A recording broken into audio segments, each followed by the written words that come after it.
City Furniture. Breaking right now at 11, a serious situation unfolding in Montgomery County. Live pictures here from Sky 9. This along the 4500 block of Sandy Spring Road there in Burtonsville, Maryland. Police dispatchers say they got called out to an assault, but fire department scanner traffic indicates that the crews found a victim there shot in the chest. Still working to get details on this one. We'll pass along any additional information as it comes into the WUSA 9 assignment desk.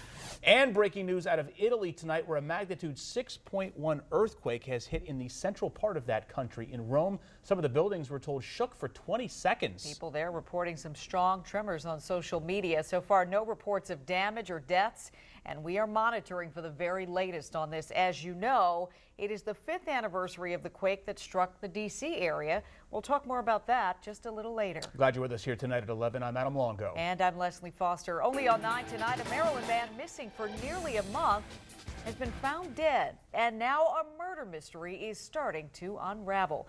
Police discovered his body in a large toolbox floating in a creek near Louisville, Kentucky, nearly a month ago. Today, they identified the remains of 29-year-old Tromaine Mackle, a father from Prince Frederick. WUSA 9's Garrett Hake has been digging into Mackle's mysterious disappearance and death in a story you'll only see on 9 tonight. Garrett. Adam, Tremaine's girlfriend reported him missing all the way back on July 25th. Police say the night before he attended a party where there was some kind of altercation or fight. He was never seen alive again. In Facebook photos, Tremaine Mackle and Simone DeWitt look every bit the happy couple. Mackle moving to Kentucky back in February to reconnect with his former flame, leaving his son from another relationship and his extended family back in Maryland. He was my soulmate. He was the love of my life. We were going to get married this month. But Mackle's family describes his relationship with DeWitt as tempestuous, even abusive. They say police told them the fight at the party took place between the couple, and they believe DeWitt orchestrated Mackle's death. I believe that she has something to do, or she knows more than what she's saying. DeWitt says she wasn't involved in Mackle's killing or even the fight at the party. She believes the family, perhaps never comfortable with Mackle dating a transgender woman, is scapegoating her. I know they're angry and they're grieving, and they can point fingers all they want. The police know the truth. What police know, they're holding close. The county sheriff tells WUSA 9 his investigators interviewed DeWitt, but he stopped short of calling her a suspect in Mackle's disappearance. The county coroner's report describes a brutal killing. Mackle died by asphyxiation, suffocated, or strangled. His killer bound his hands and feet before closing him inside the toolbox where his body would be discovered.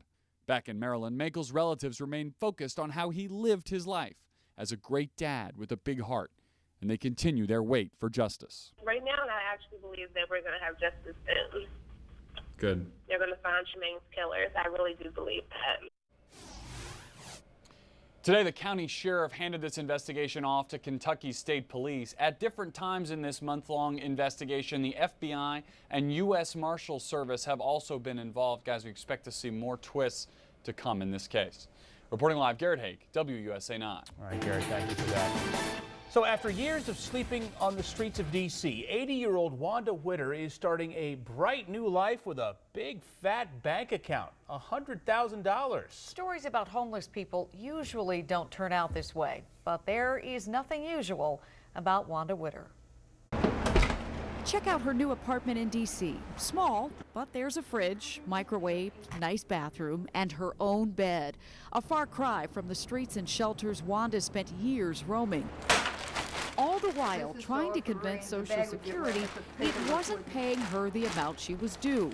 A mix-up so bad, she started returning the checks. And so I just refused to take them until I could find out what was actually due me. Then the checks stopped coming. What followed was a years-long battle with Social Security. Calls, letters, visits. For years, nobody listened. Finally, someone did. A woman named Julie Turner, who works for the downtown cluster of congregations. She opened her suitcase.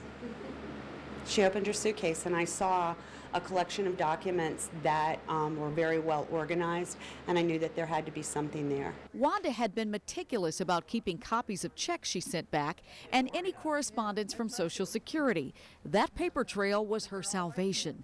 Turner encouraged Wanda to meet with an attorney with a group called Legal Counsel for the Elderly, and things really started to roll. Once she came to us in May, we hit the ground running in contacting Social Security, and in 3 months, less than 3 months, we were able to get her a check for $99,999.